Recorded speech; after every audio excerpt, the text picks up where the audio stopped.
That emptiness stayed with Kabir quietly, like a shadow he could never escape, shaping his moods and dulling satisfaction even after moments of praise or professional success, lingering behind every achievement and turning victories hollow before he could truly celebrate them.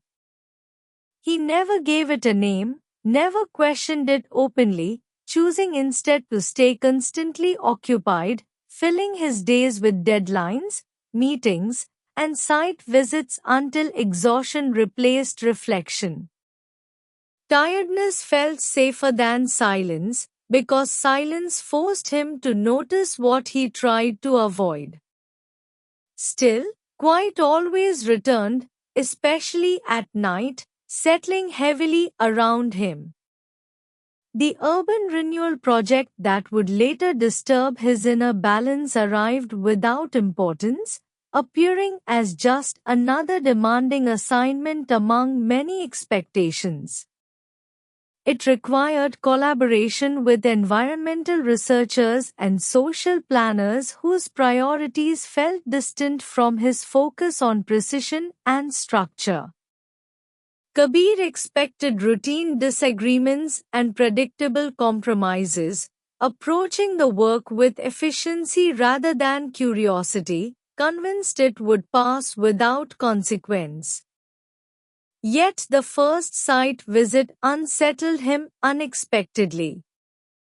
Surrounded by aging buildings, narrow lanes, and fragile daily routines, he felt his confidence weaken. The settlement carried memories embedded into walls and courtyards, histories no blueprint could fully translate. For the first time, Kabir questioned whether progress always justified erasure, whether design alone could respect lived experience.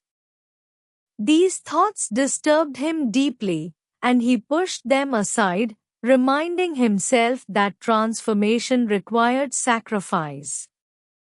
Still, the emptiness within him stirred more sharply that day, responding to the fractures he had long ignored. It followed him through meetings and sketches, disturbing his focus. When Kabir returned home that night, restlessness replaced control, and he sensed that something within his carefully ordered life had shifted, quietly challenging beliefs he had relied on for meaning, stability, and certainty.